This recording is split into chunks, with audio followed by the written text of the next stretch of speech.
Hello everyone, welcome to Clinexa. Today we'll learn the complete intubation procedure, step by step in a modern ICU. What is intubation and why can it be life-saving? In this video, I'll explain everything you need to know. I'll cover indication, nursing responsibilities. Intubation is the placement of an endotracheal tube through the mouth into the trachea to keep the airway open and allow safe mechanical ventilation when a patient cannot breathe effectively. Intubation is considered when a patient cannot maintain oxygen, protect the airway, or breathe effectively despite emergency treatment and supportive oxygen therapy. Common reasons include severe respiratory failure, unconsciousness, cardiac arrest, or major trauma when the patient cannot maintain or protect the airway. Before intubation, prepare the laryngoscope, endotracheal tube, bougie, stylet, and tube holder. Always check that every item is ready before the procedure begins. Choose the correct cuffed endotracheal tube size based on the patient. Adult sizes commonly range from 7.0 to 80 millimeters. The laryngoscope helps visualize the vocal cords during intubation. Always ensure the blade is secure and the light functions properly before starting the procedure.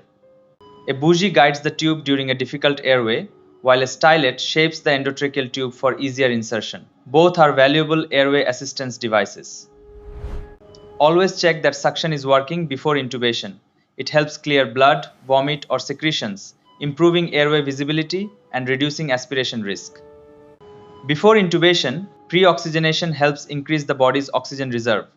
A bag valve mask connected to oxygen should always be prepared and ready for emergency use. Before intubation, continuously monitor ECG, oxygen saturation, blood pressure, and respiratory rate.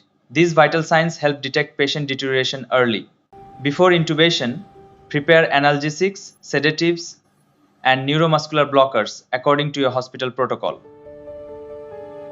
Fentanyl provides pain relief and may be prepared before intubation when clinically indicated. Ketamine is an induction agent, commonly prepared before emergency intubation when clinically appropriate. Propofol is another commonly used induction agent, selected according to the patient's clinical condition. Etomidate and midazolam may also be prepared depending on the patient's condition and clinical needs. Neuromuscular blockers facilitate intubation. Medication selection always follows hospital policy, physician judgment, and the patient's condition. Proper patient positioning improves airway visualization and helps make intubation safer and more successful. Before intubation, confirm every airway device, suction, medications, and oxygen equipment are completely ready. Successful intubation depends on teamwork, communication, and every team member knowing their role. The nurse assists throughout the procedure while continuously monitoring the patient's condition. Confirm tube placement using waveform capnography and equal chest expansion after intubation. Secure the endotracheal tube and verify the documented tube depth after successful placement. After intubation, continuously monitor ventilator settings and confirm the patient is ventilating effectively. Continue monitoring vital signs and capnography to detect changes immediately after intubation. Never ignore ventilator alarms. Assess the patient first, then identify the cause. Confirm equal breath sounds on both lungs to help verify effective ventilation. A chest X-ray helps confirm endotracheal tube position after successful intubation.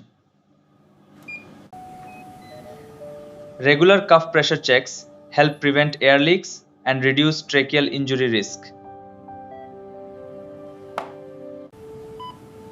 Sedation improves comfort. Medication choice depends on clinical needs and hospital protocols. Effective pain control improves comfort and supports better synchrony with mechanical ventilation.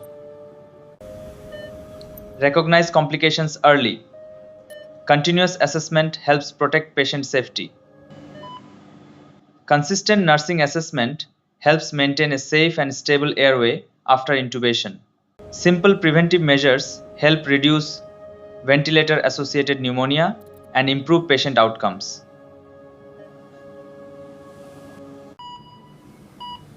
Hand hygiene and infection prevention are essential parts of safe airway care.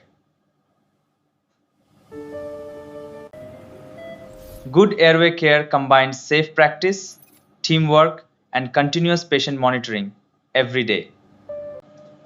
Maintain airway hygiene using closed suction systems and regular oral care according to ICU protocols. Preparation, teamwork, and continuous monitoring are the keys to safe and effective intubation. Thanks for watching Clinexa. From bedside to better care. See you in the next lesson.